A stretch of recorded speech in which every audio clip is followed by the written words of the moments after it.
les couleurs des vêtements que tu portes influencent sur toi et sur les endroits que tu fréquentes. Accroche-toi à cette vidéo.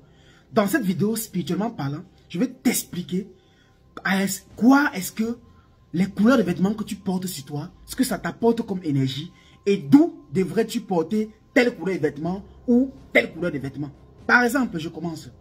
Si vous allez à un rencard, d'accord, un rendez-vous, un rencard, un date, un dîner avec un compagnon ou une compagne, optez toujours pour la couleur verte ou le bleu ou la jaune. Ces trois couleurs. Pourquoi? Parce que la verte, quand vous venez avec la couleur verte, vous montrez, ça dégage la maîtrise en soi. Ça montre que vous avez confiance en vous. Et que vous ne veniez pas pour mendier quoi que ce soit, mais vous savez qui vous êtes. C'est ce que ça renverra sur vous. Vous allez remarquer que pendant la soirée, vous aurez tendance à bien tenir les choses. La balle sera tout dans votre camp. Vous serez la maîtresse ou alors le maître de la soirée. Quand vous venez maintenant en jaune, cela montre que vous êtes une personne extravertie. Quand en réalité, vous cherchez peut-être l'amour, mais vous avez aussi un côté qui est très dangereux. S'il s'avère que quelqu'un essayait de vous doubler. Quand vous venez en bleu, cela est synonyme de paix.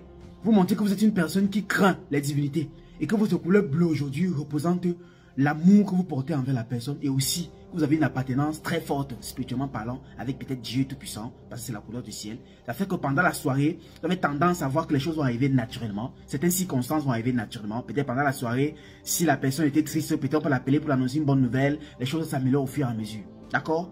Alors, maintenant, si vous partez si vous êtes en train de faire un moment de prière dans votre vie, vous êtes en train de prier, vous allez vous demander une grâce, ou un jeûne, ou quoi que ce soit, ou un rituel de prière, ou un bain, ou quoi que ce soit que vous êtes en train de faire. Bref, un moment où vous êtes en méditation, optez pour le rouge. Oui, le rouge, là, c'est la couleur de la vie. Les gens diabolisent le rouge, mais je vous dis non.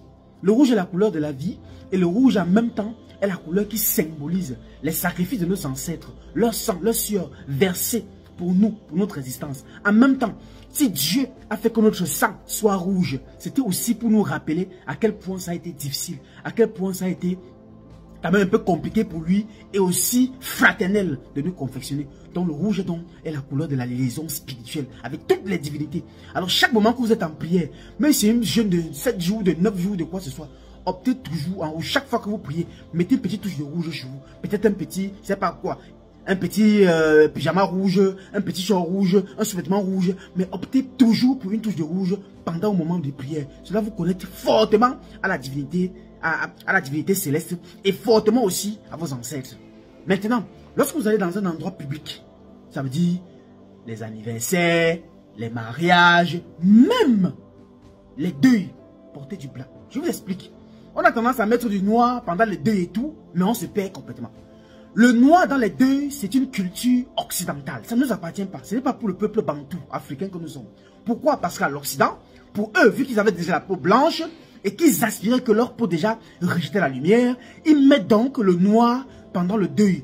Pour cela, mettre l'équilibre entre l'esprit du défunt. Or, chez nous, les noirs, nous devons mettre du blanc pendant que nous sommes en deuil. Pourquoi?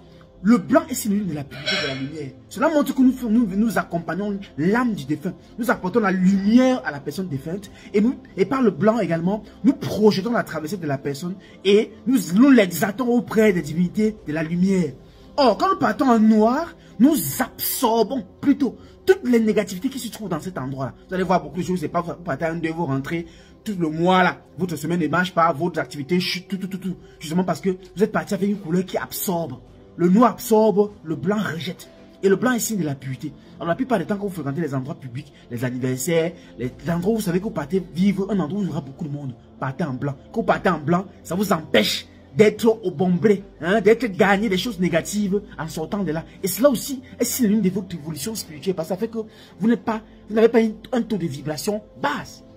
Quant à la couleur rose, spirituellement parlant, c'est la couleur de l'espoir. C'est la couleur de la positivité. Si vous doutez de quelque chose, d'un rendez-vous avec quelqu'un, si vous doutez d'une chose, d'une réponse à quelque chose, ça veut dire que quelqu'un vous invite, vous êtes en train de tergiverser. Est-ce qu'il va accepter? Est-ce que quelqu'un va me voir? Vous partez en rose. Quand vous partez en rose, vous apportez un adoucement à la personne.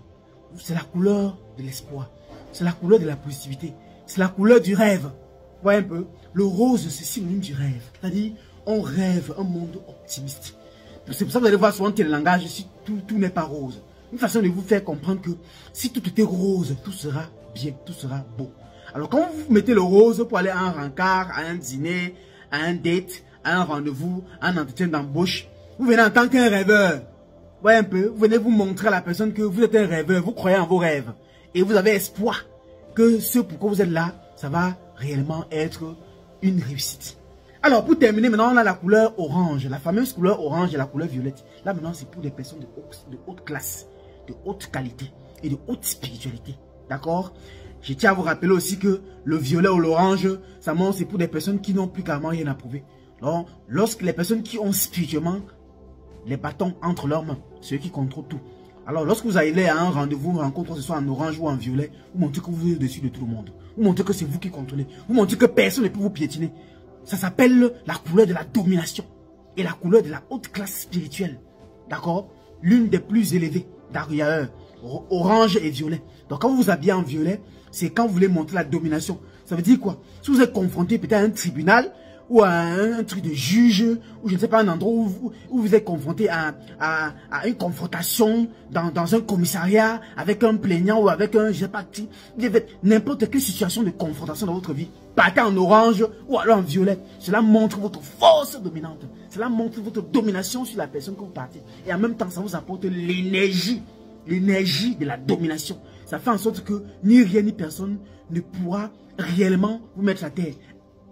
En même temps aussi, lorsque vous dormez avec un pyjama violet ou orange, c'est quand vous vous apprêtez à faire un combat rude.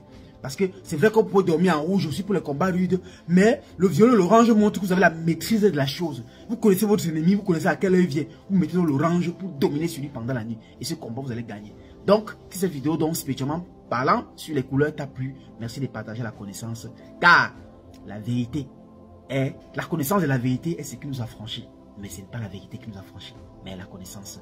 Une fois de plus, abondant lumière à toi et à très bientôt.